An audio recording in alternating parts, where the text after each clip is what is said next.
Good evening and welcome to our first Parent University of the year. I'm Abby Wright. I'm the Director of Student Services. It's wonderful to have you here. It is my honor to welcome Dr. Benson tonight. As a champion of teachers and leaders, Dr. Benson is passionate about rethinking educational experiences and fostering the conditions that empower kids to thrive as learners and beings. Serving in various capacities as a K-12 teacher, adjunct faculty member, and a district leader for 25 plus years. She has extensive experience in leading professional development specific to teaching and learning. In the response to the complex context and experience in today's schools, mindset as a way to nurture resilience, real-world ready kids is an important part of her work. Valuing the impact of teachers, leaders, parents, and school and community members in the lives of the students we all serve is at the core of her message. Please help me welcome Dr. Benson. Bad girl. Good evening. Very glad you're here. Thank you for having me. I think very grateful that your superintendent has structured a Parent University series talking about that which I think is most important and how we're taking care of our kiddos. Just going to see if we can cue that light back just a little bit so I can see the peeps in the room. If my friends in the technology group, if you could dim that one just a smidge, if that's possible, then I can see the parents. I appreciate that. So to get us started, this is why I wanted to be able to see you. How many of you have a parent of a middle schooler, grades 6 through 8? Okay, about a third of us. How many of you have a parent K-5? The bulk of us. How many have our birth to kinders, the birth to pre-Kers? We have an eclectic group. How many have a student beyond 8th grade?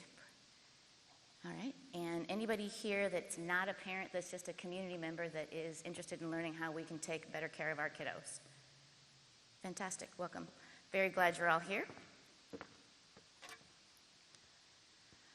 I started being interested in what's going on with kids and the role that mindset might have in that as a parent as well. So I've been an educator for 25 plus years, the bulk of that as an administrator now, and the bulk of that in the Scottsdale Unified School District as a director and executive director of the teaching and learning world. At the minute, I have the privilege of serving kids in the southwest region of our country, running around to California and Nevada with Imagine schools and serving the teaching and learning needs of students there. So while I am a huge supporter of teachers, leaders, support staff, and parents and how we're taking care of kids in terms of the world of academics, it's been what's going on outside of the world of academics and how that's impacting academics and our kids that's really been resonating with me for the last couple of years.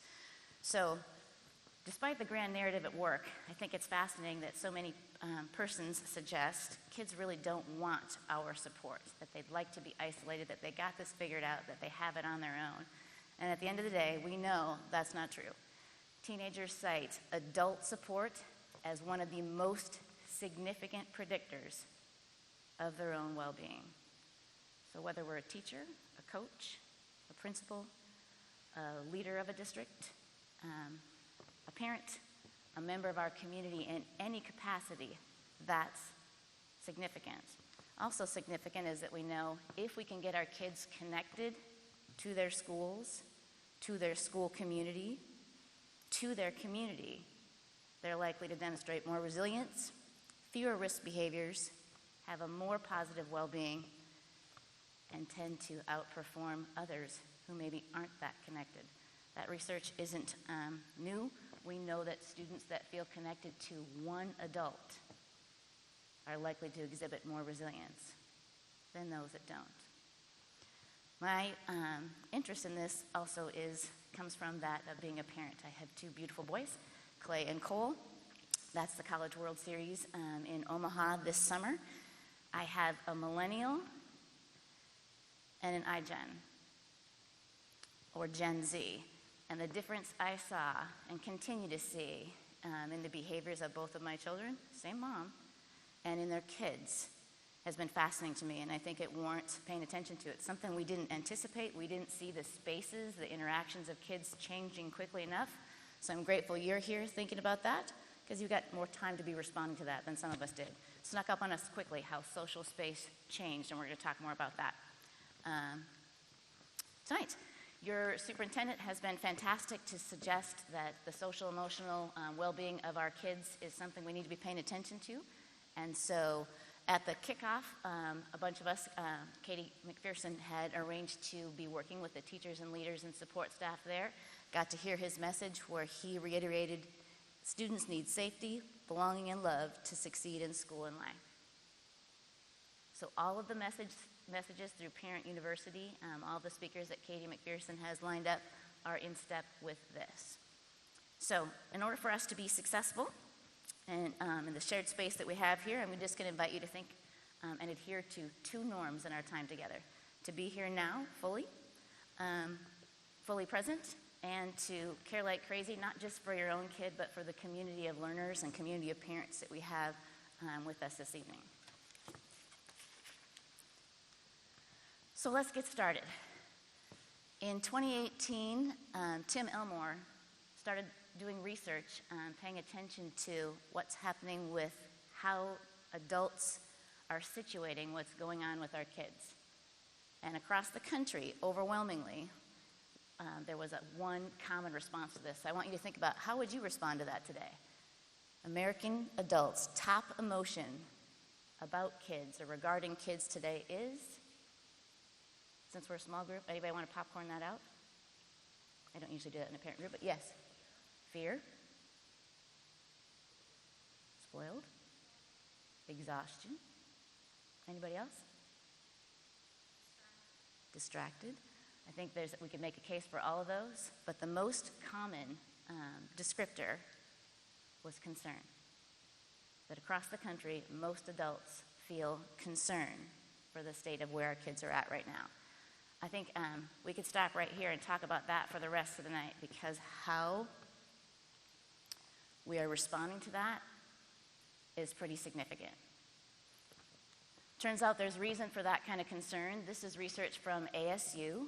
There has been a 140% increase from 2010 to 2018 in students that are being treated for anxiety.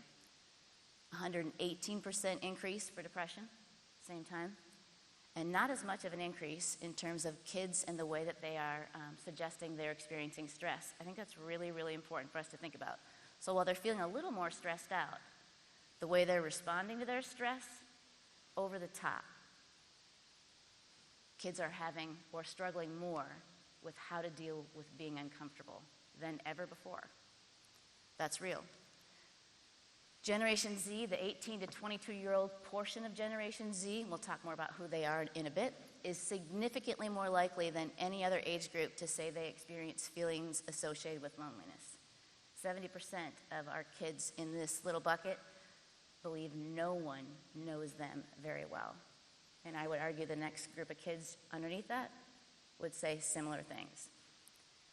So how we respond to that is going to be pretty darn important, because typically when adults get concerned, what do we do?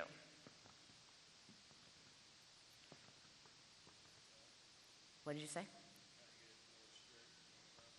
Usually one of 2 responses. Tough love, suck it up, we got this, or we over-support. Some of us are very good at the over-supporting. Hold on just a second.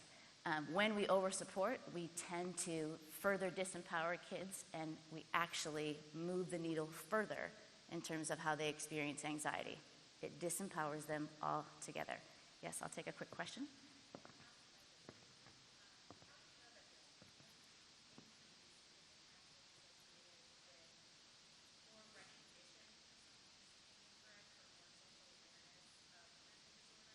I think it's a great question. So self-reports, same thing. So much of the research comes in 2 ways, either kids self-reporting they feel that way, or kids that are going to get help. And what we do know about kids right now, those that are being deemed most resilient, they are more likely to get more help.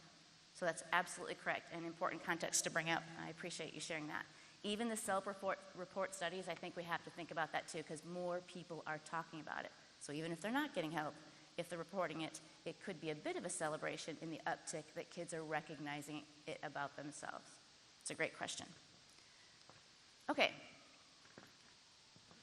So in 3 chunks tonight, going to situate kind of how we got here. Mental health metrics indicate we're not likely being as successful as we hope to in growing resilient kids, and how that's connected to mindset. So how did we get here, and what actually is it? How many feel like you have a pretty confident understanding about what mindset is, a growth mindset is? Fairly confident. Okay? We're going to revisit some of that because we're at different places in the room. It doesn't appear that we all have a common understanding of that. But mindset alone, in absence of the context, isn't going to get us as far as we like. So we're going to talk about the context piece as a part of the conversation tonight too. So growth mindset matters. We know it. We know it can help. We're going to talk about what it is. Then we're going to talk about what we've learned. We've been talking about this for the better part of 30 years, and it hasn't taken root and isn't pervasive across our country at the minute. So what is it that we've learned about that? What are those changes in context? And what are the newest leaders in thinking inviting or asking us to do better or differently? And finally, have 5 top recommendations for what we can do as parents and educators to foster resilience moving forward. So with that, Carol Dweck is kind of the mother of all mindset research. She started about 30 years ago when she paid attention to the way that kids respond differently to failure. It was fascinating to her that some kids seem to do all right with that and not let it become part of their identity, and others would abandon whatever it was that they were doing and not bounce back as quickly as others. So in her research, she established one simple belief about ourselves guides a large part of our lives, not just academics, relationships, career choice, performance, whether it be athletic or otherwise, how we parent, and we can cultivate, change it, choose it differently all the time. So there's a lot of hope in her message. She noticed it, she identified it. She said there's 2 different mindsets, a growth mindset and a fixed mindset, and they're not fixed in and of themselves. Huge that it wasn't fixed. She noticed that persons that exhibit a growth mindset tend to be more resilient, and she defined that as being more optimistic to continue when times are tough. Her third big piece is that she started watching how we as adults, parents, teachers, educators, otherwise, would praise kiddos after they've succeeded at something about how smart they were, how talented they are. And she started to disrupt that by saying, maybe we take a look at praising the effort, how hard they worked to get there, versus what the outcome was. So given our mindsets changed all the time, I'm just going to pose 2 questions to you instead of having us take a mindset quiz to kind of gauge where yours is at today, remembering it can be moved at any time. Thinking just about yourself. My intelligence and skills are something very basic about me that I can't change very much. Would you strongly agree with that, agree, disagree, or strongly disagree? I'm not going to have you share out. Just want you to self-reflect. And I am a certain kind of person, and there isn't really much that I can do to change that. The latter one speaks to more like what persons would call personality traits. I'm funny. I'm artistic. I'm good at math. So the degree to which we strongly agree with those is the degree to which today our mindset is more fixed. There's a bajillion quizzes online free that go deeper into this, but they pretty much ask questions about 2 things: intelligence and skills, personality traits. How do you think your kids would respond? Think about the different ages of your kiddos, and if you were to pose that question today, where are they at? How fixed are they in thinking of those 2? I do have a favorite quiz because it's not so repetitive. I'm happy to share the resources afterwards. Really like this one because it teases out the difference between where our kids might be on a continuum for different traits. So I have a resource list that I'm happy to share with you, but did want to say that's a free one online. It's not copyrighted, and I'm happy to share that as a resource afterwards. One of the things we shared with your teachers is that whether or not, or what their mindset is about whether or not they can make a difference with kids tends to make a real difference and impact kids' learning. So we asked your teachers, my students' intelligence and skills are something very basic that they can't change very much. And regardless of the circumstances of the kids we serve, I can make a significant difference in their success and well-being. This is super important because our parents can impact this as well. Again, I'm a teaching and learning person, been running around helping teachers and leaders perfect the craft of how we serve kids for a long time.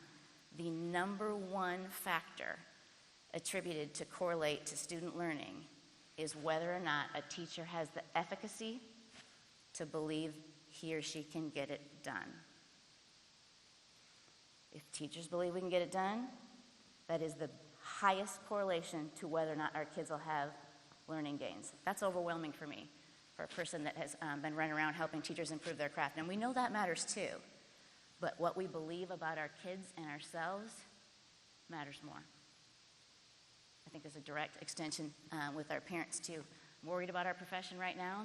We know we have a teacher shortage here. Teachers are working awfully hard, and anytime I get to talk to parents, I like to invite them to think about how we support our teachers in wellness and taking care of them so they can continue to take care of our kids in ways that are going to make the biggest difference. Okay, so there's two mindsets, the fixed mindset and the growth mindset. The growth mindset leads to a desire to learn because we believe intelligence can be developed. We are not born with a fixed amount of intelligence. It's interesting, when Dweck did research with two groups of kids with no other, controlling for as many variables as possible, when they taught kids about growth mindset versus the other group that they didn't, they outperformed their peer group just by learning that their intelligence wasn't fixed. We can't control for everything, but that's pretty interesting from her early research. Like I said, it's all on a continuum for all of these things. They're kind of correlated. Characteristics of a fixed mindset tend to believe intelligence and talent are fixed. In growth, we believe that they can be developed.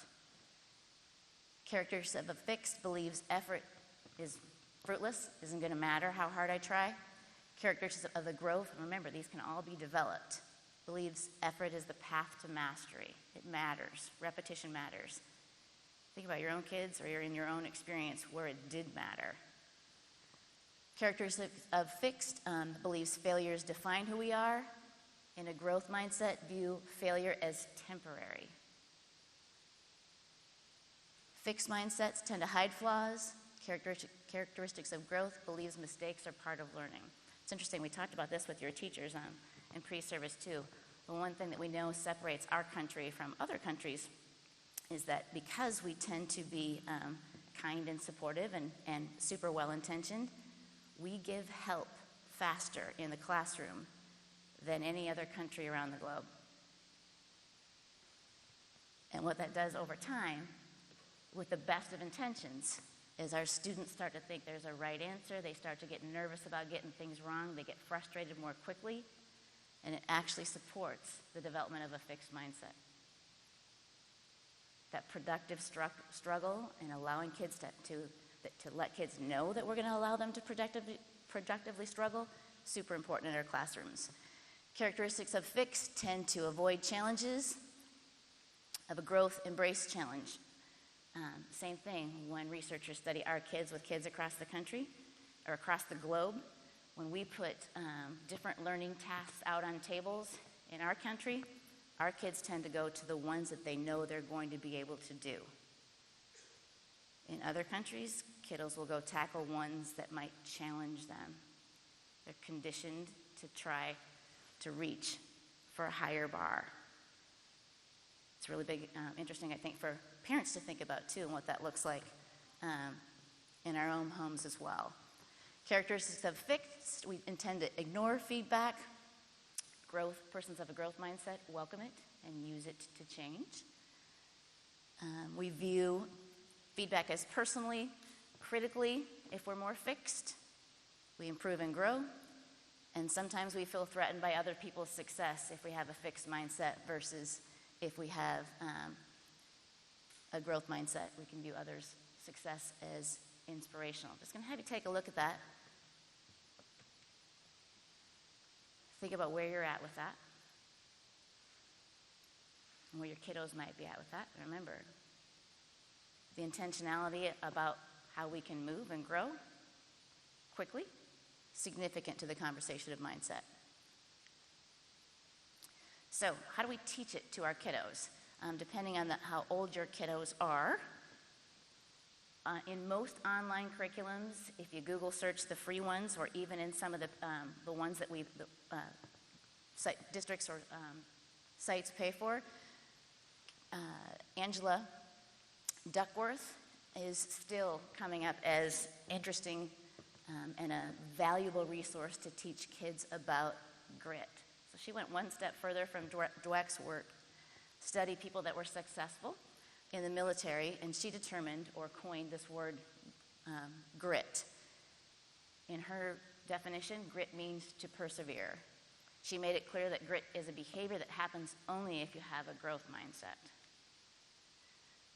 So she took Dweck's work, where resilience is still defined as being optimistic to do so, and went one step further, saying grit's going to be the drive that allows you to persevere. It's interesting. Her research is championed all over the place. People are buying curriculums. It's actually become a test at some schools where persons take a grit self-assessment, and admissions places look at that to determine who might be most successful. It's an absolute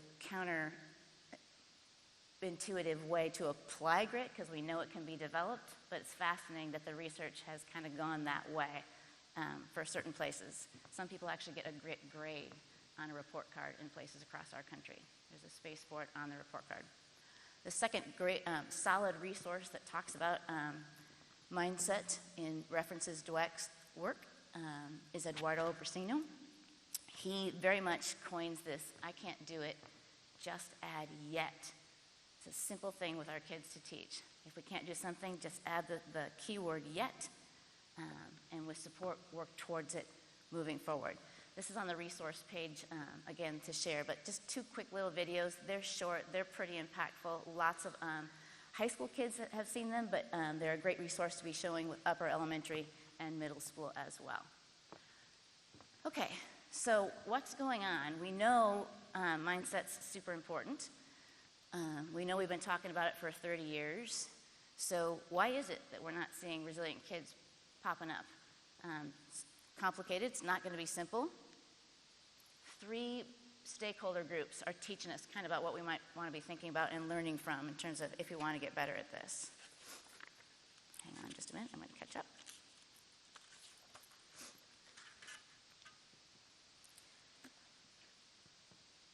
Back up just...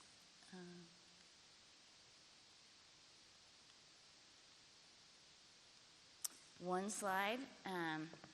Wanted to make sure there's a couple buzzwords in education, rigor being one of them. We all think that we have it. Everybody thinks they have a common understanding of what it looks like, and the reality is we all think very differently about it. Same thing with mindset. It's been very, very misunderstood. So we're going to listen to and pay attention to what teachers are telling us we might be able to do a little bit better, about what researchers are telling us we might be able to do a little bit better, and the third one that I would argue is the most important is what the current context that's happening right now that we might be wanting to pay attention to if we want to get better at supporting and developing our resilient kiddos. So teachers are saying, we know it works. 98% of our teachers said they know that when they see kids exhibiting a growth mindset, it makes a difference. 20% of teachers said, I think I'm good at it, or I have the resources I need. 85% said they want to learn more about this. I think the huge part of this, I was just having a conversation with the principal yesterday who said, we're all in. Our school is all in social emotional learning. We are constantly talking about and developing the whole child. But at the end of the day, if we don't have a partnership with the home, I'm not sure we're going to make it. I'm not sure we're going to get as far and move the needle as much as we want to. So the partnership, I think, with the parents is really important. Equally important, researchers agree with teachers saying, whoops, we might have messed that up. The implementation starting 30 years ago when we started talking about growth mindset hasn't been very good. What we know that where we misstepped as educators is we worked really hard to teach the concept well to our kids in isolation. We put up posters, we talked about growth versus fixed mindset and the difference it could make in a kid. But we didn't necessarily always look at the practices of our schools or our classrooms to see if they supported that. Nor as adults in the classroom did we get transparent about our own. And kids have called us out on that, saying, you know what, you've been talking about that. But if I'm not seeing that modeled and the vulnerability in that in a classroom or even from our parent group, kids are actually moving and saying that they kind of check, gave up on that, and move over to the fixed mindset. Growth mindset got reduced to simply praising effort, and it's more than that. We know understanding what's going on with our kids and not just learning the difference between the two mindsets. It's going to take more than that. Our kids also said, we're struggling with when teachers or parents just say, just keep trying harder, just keep trying harder. That can position them as not adopting or wanting to adopt a growth mindset too. I think additional research has talked to us about if we're only praising kids when they succeed about their effort, we might be misstepping there too. We can learn from that. If we're thinking about how we celebrate and appraise their efforts and their strategies, even if they're not successful, that's healthy as well. Again, on the resource page, one of my favorite little videos I found this summer is this little soccer coach who was coaching 4-year-olds. And he watched the enthusiasm of his 4-year-olds come into the game. Not sure that they love the game, but they sure love being together. He talks about having a dandelion picker and a hugger, and they were just all out loving the opportunity to be on the field together. Until he started to watch during the game, the enthusiasm at its peak involved the goalie upon a breakaway, picking up the goal, and rather than moving it over to the side to make sure that the kids didn't score, moved it over so they did, because he was so helping the other team. And so he watched all this enthusiasm and how excited the kids were playing, and then he watched the kids' emotions change, and their love of the game change, and their even liking of being out on the field change based on where the attention was coming from parents. So if kids kicked it hard and a long ways, and there was a lot of that going on, of course it's part of the game of soccer that we're going to clap for and cheer to teach the game. But he watched in a series of one game, in the course of one game, 4-year-olds come off crying and didn't want to play anymore because they weren't getting cheered for their efforts. Only some kids were, and only some behaviors were. It's fascinating to think about. Again, in the resource page, I'm happy to share with you. Okay, but most important, people that are rethinking mindset are taking a look at what we found to be significant amongst kids, the 4 factors found to affect ongoing resiliency and grit. Students tend to believe about themselves. They set goals, either with support or on their own. They have strong feelings about their social connectedness, and they can self-regulate. In the earlier research, we saw this. So I'm just going to have you pause and think for a minute. Which of those do you see affecting our kids most positively today? And which one of those might you be most worried about? I'm just going to have you think on that for a few seconds.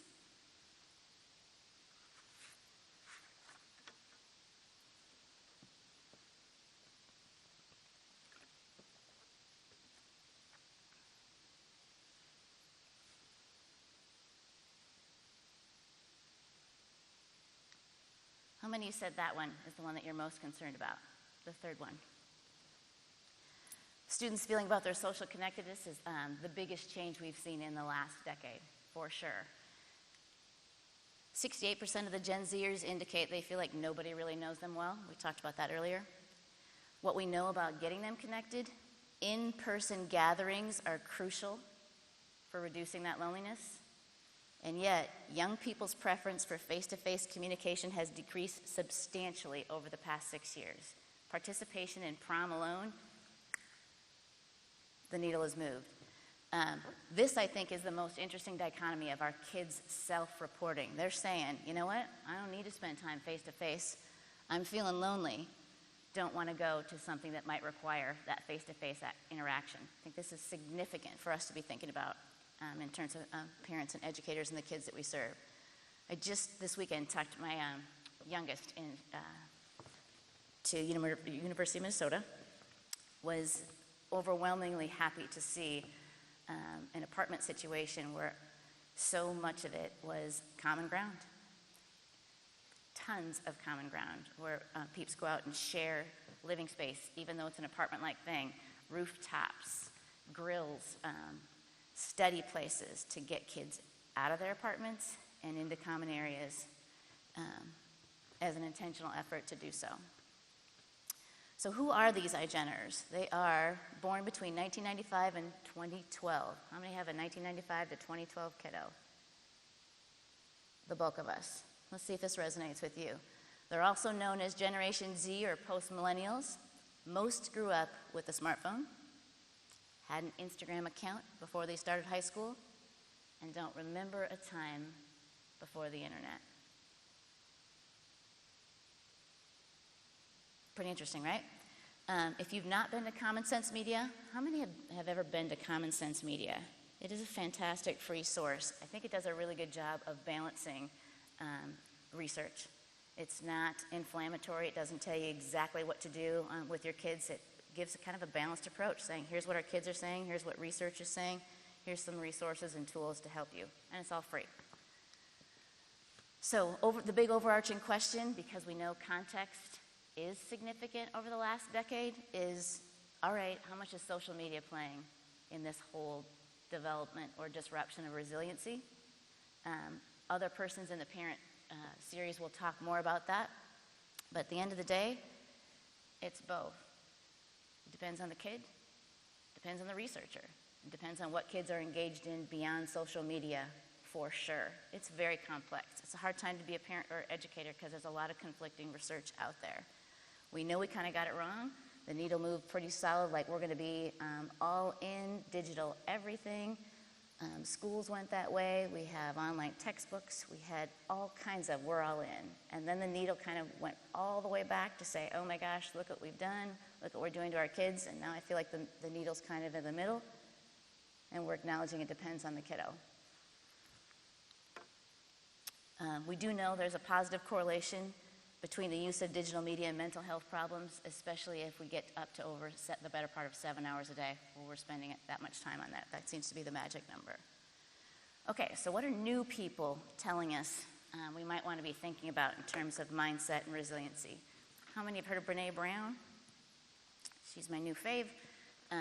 She's doing an awful lot to expand on previous research on resiliency, mindset, and kids. And adults. She's not just about kids. Number one thing that resilient people have in common, what do you think she's going to say that in her research? A tolerance for discomfort. So I want you to think about your kids right now, and to what degree are your kiddos comfortable with being uncomfortable?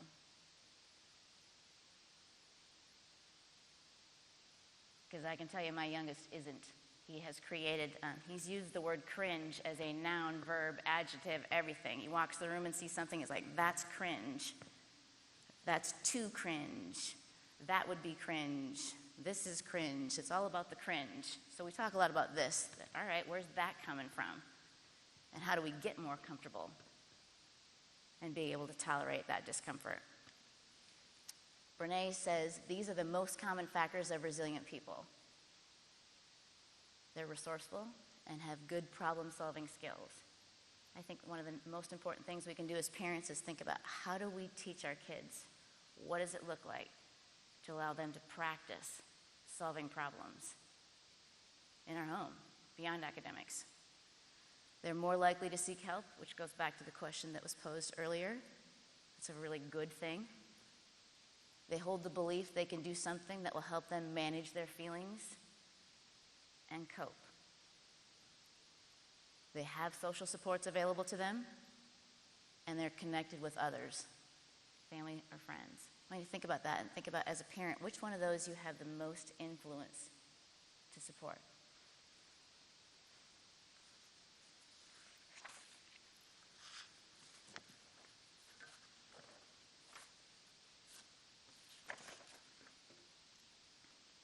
If you're not familiar with Brunei, she's kind of gone mainstream beyond her TED Talks. She has one of the top 3 most viewed TED Talks in the world. She's got a host of books, but she's recently just done a Netflix. It's about an hour long. That's pretty good too. It's great for us as parents, as educators, and there's pieces of that that, depending on how old your kiddo is, might be relevant as well. Highly recommend her. Okay, so we're going to jump into the 5 strategies to foster resilience in our kiddos. First one, researchers are saying, is to recognize that we all have one, a fixed and a growth mindset about different things, and to get familiar with our own. So I'm going to have you reflect for just a minute. Not going to ask you to be sharing this out because it's personal, but in terms of our own mindsets, where or in what situation have you taken a risk, embraced a challenge, admitted a mistake, or welcomed feedback? Or where might that be a good opportunity for you to do so? And then I'm going to ask, do your kids know about it? The one thing our kids are telling us is they learn best about resilience when they have an adult that talks about not just that they should get it done or that they need to do this, but that shares their own stories. Maybe where something didn't work very well, and this is what we did to get through it. Or maybe it was something that did work pretty well, and this is what we did to prepare for it. But sharing our own experiences about how we overcome challenges or what we can do to overcome something now resonates with our kids significantly. Second one, share the neuroscience behind the value of a growth mindset with our kids. It's interesting because neuroscience people didn't just think it up. It's rooted in science. There are brain scans. Brains change when we practice having a growth mindset and learning new things. Letting our kids see what that looks like. There's all kinds of little videos that allow for that to resonate with our kiddos. The good news is it doesn't ever stop. So for those of us that are aging, while it might not go as quickly as we'd like it to, we can always continue to remap our brains in such a way. Third one, identify fixed and growth mindset language and respond when we hear fixed mindset language. Our teachers tend to be pretty good at this part if they're focusing on a mindset. So I'm going to have us practice that just for a minute. If you hear your kiddo saying one of those things, what might you say to redirect or respond? I'm going to give you a good minute and a half to do that by yourself or with a shoulder partner behind you or beside you. Pick a couple. What might you say to redirect that fixed mindset language? Can you give you a full minute to a minute and a half?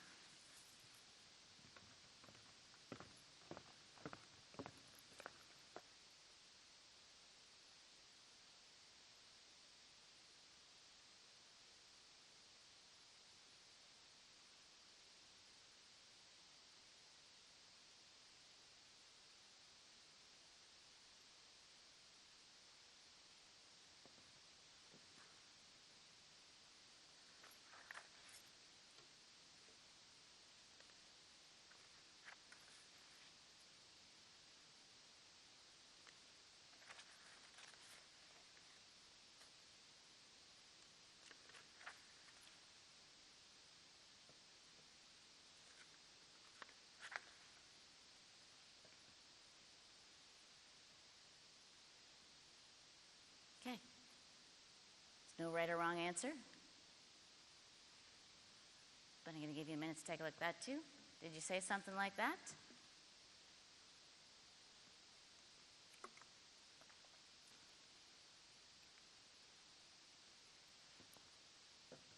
And I'm going to invite you to take it one step further.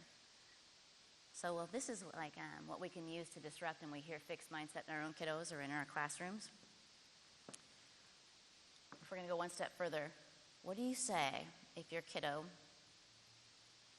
or what might you say to your kid that really worked hard, or when they really work hard, because it happens to all of us, and they didn't do well? So beyond disrupting the fixed mindset language, our feedback very much can help support a positive growth mindset. What we say in those settings. So I'm just going to have you think about that.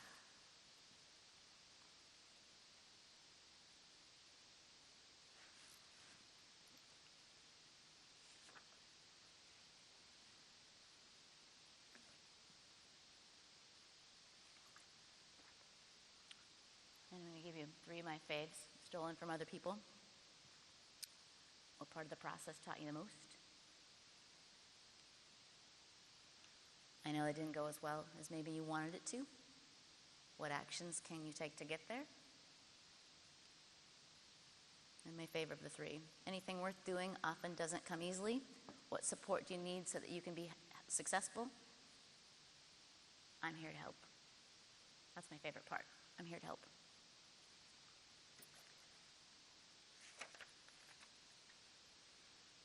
Okay, 4th strategy to foster resilience, creating a culture of belonging, getting kids connected to other kids, and our kids connected to adults. I think as parents, this one is overwhelmingly huge.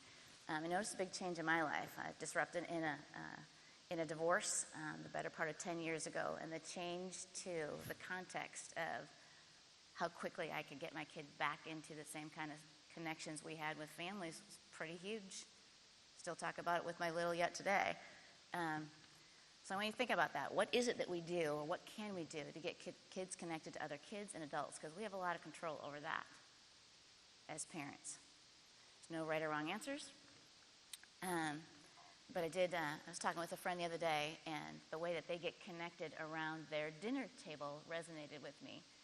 Sometimes I think the intentionality behind the questions we pose at the dinner table might afford us some of the biggest space to be connecting with our kids. And my friend shared that he and his boys do highlights and bummers every single meal. So a highlight or a bummer and a detail. And then each kid has to, they've just been doing it for so long, it's a habit or a routine. They pose a question about somebody's highlight or bummer. So not only are they connecting in such a way, that's a habit, but I think it's also interesting that they allowed space for the bummer. So it's not always just about everything that's going well, and allowed space for them to be sharing feedback and offering support in that too. And finally, I'm not going to show the bus video too. In part, I'm not showing videos because this is being live streamed, and if I show a video, then they have to edit it out because that's a copyright infraction.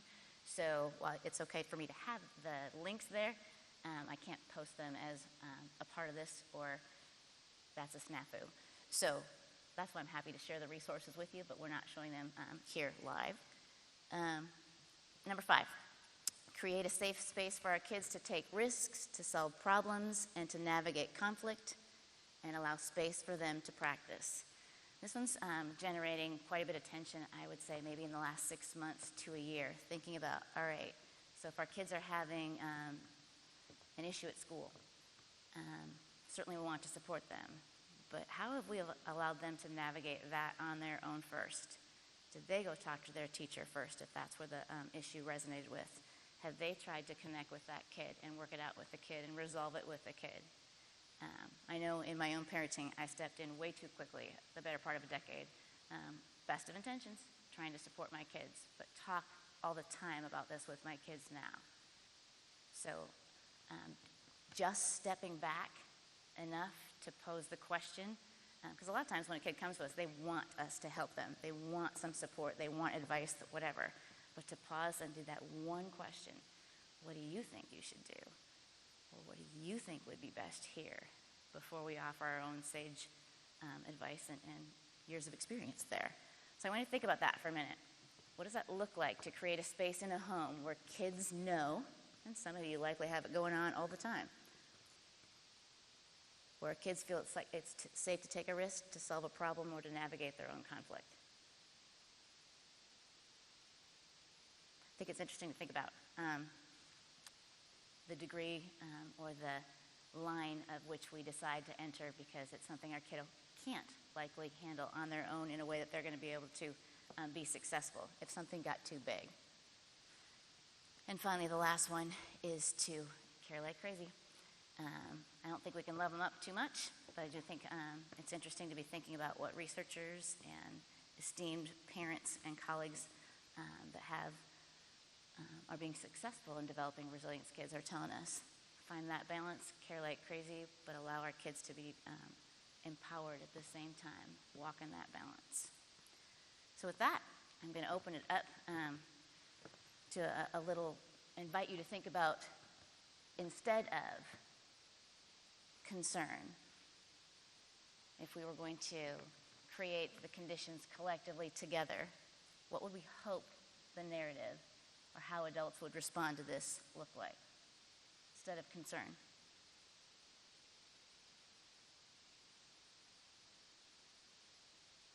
Not a right answer. Anybody want to popcorn one out? I'm going to have you say that louder. Pride.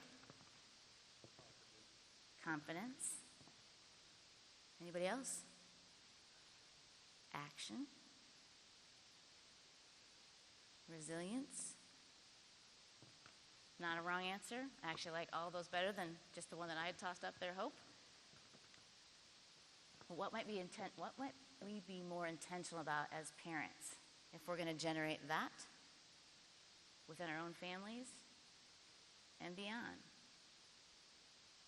What does it look like to make that kind of collective impact in a community?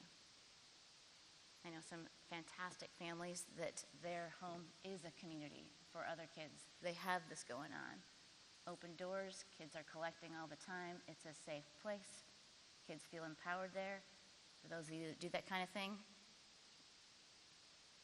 huge gratitude for making a difference to kids. But it just takes one little start. I do think it resonates with me big, again, being the teaching and learning supporter. We talked a little bit about this before, that we know that the biggest factor for kids and learning is whether or not teachers think that they can get it done.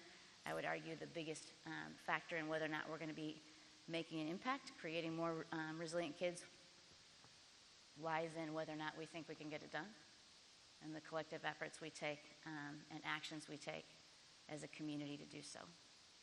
So with that, I'm going to wrap up and thank you for being here. I do want to take questions at the end, embedded some time for that. Happy to try to respond to some of those large group if you have some, or happy to stick around afterwards and respond to any you might have in a one-to-one setting as well. Anybody have a question they'd like to pose? Big, yes?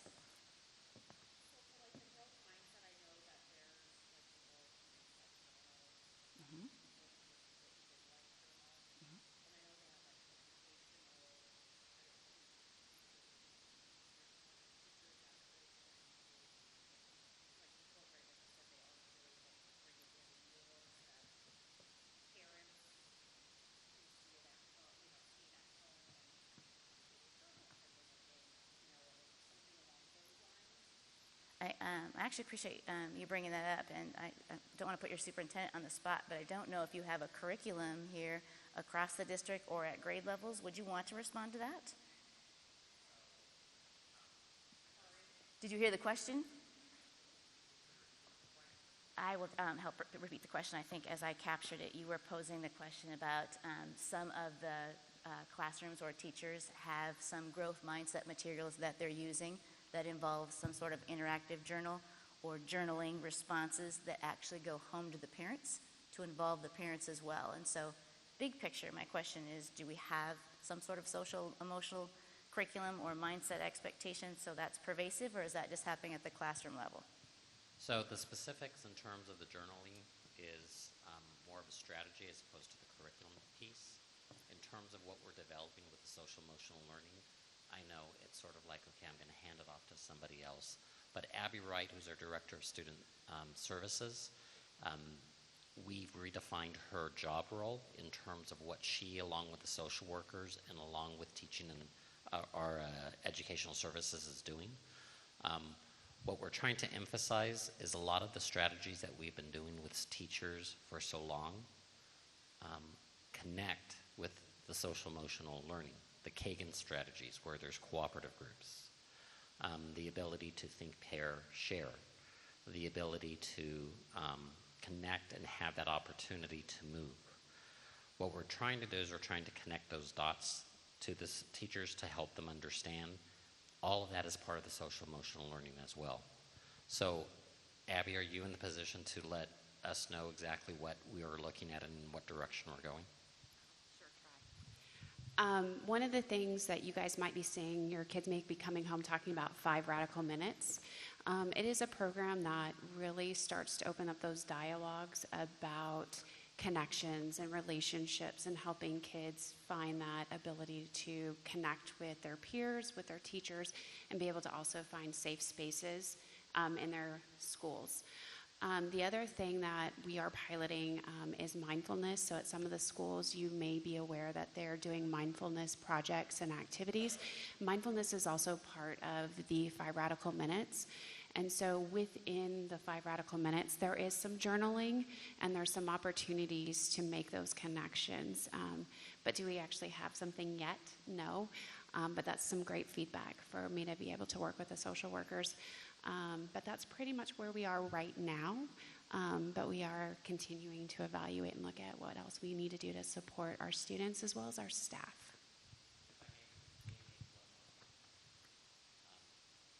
Our governing board is very committed to the social emotional learning of our students.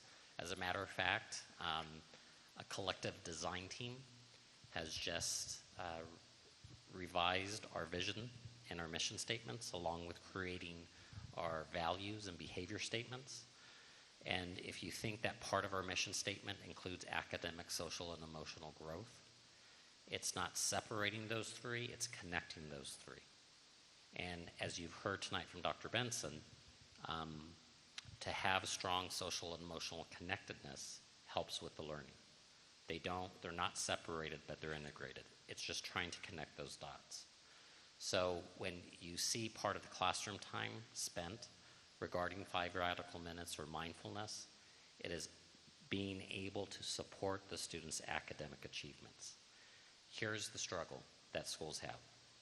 We are in a public education system that places such an emphasis on letter grades. And the pressure that teachers have felt to contribute to their school being an A has been enormous. I have a teacher advisory council, one from each school, and the one thing that they mentioned to me last week was they finally feel as though they have permission to be human. And I think that's big. And what I ask of our parents is to understand that academics are important, but it can't be separated from the social emotional growth, for the humanness, from the connectedness that needs to take place so that our students can be lifelong learners and succeed. I appreciate the question and the responses. Thank you, district personnel, for jumping in. On the mindset.org free resources, there's actually a parent place to do like journaling and things like that too, free parent resources. So regardless of what's happening in the classrooms, we can be having that kind of dialogue with kids too. It's all free. I like that one a lot. And again, applaud the intentionality of the district to be paying attention to social emotional learning. It's interesting, State Board of Ed, meeting on Monday.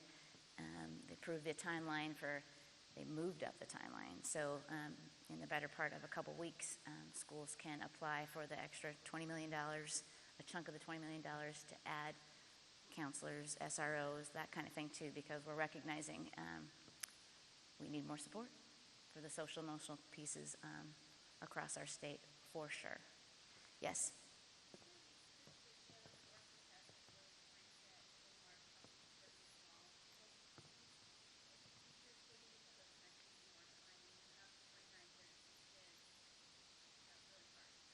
So not aware of research that situates just mindset with class size, but we have tons of research on class size. So our teachers will tell us qualitatively that it is a whole lot easier to get it done, the less kids that they have in their classroom.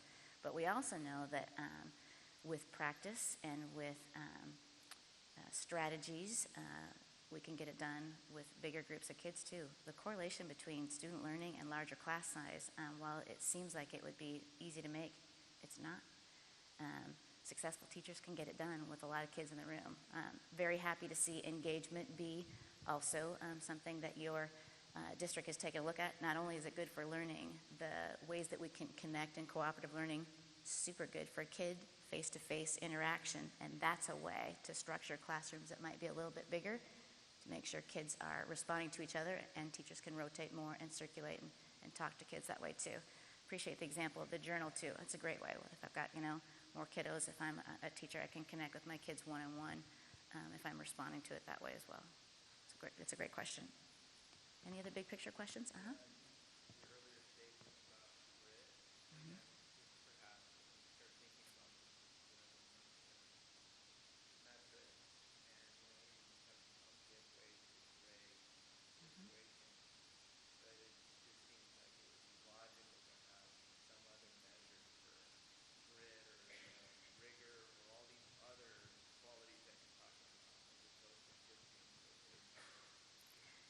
And I appreciate that perspective huge, because that's talking about the whole child and not just the letter grades that land on a report card. I'm cautious about grading for grit, but I love that so many of our teachers know our kids well enough that in conferencing with parents tend to bring that kind of thing up. And that's really important for us, to know as parents where our kids might be landing. If they're struggling in a classroom and we're not seeing it, we need to know so we can respond differently or better.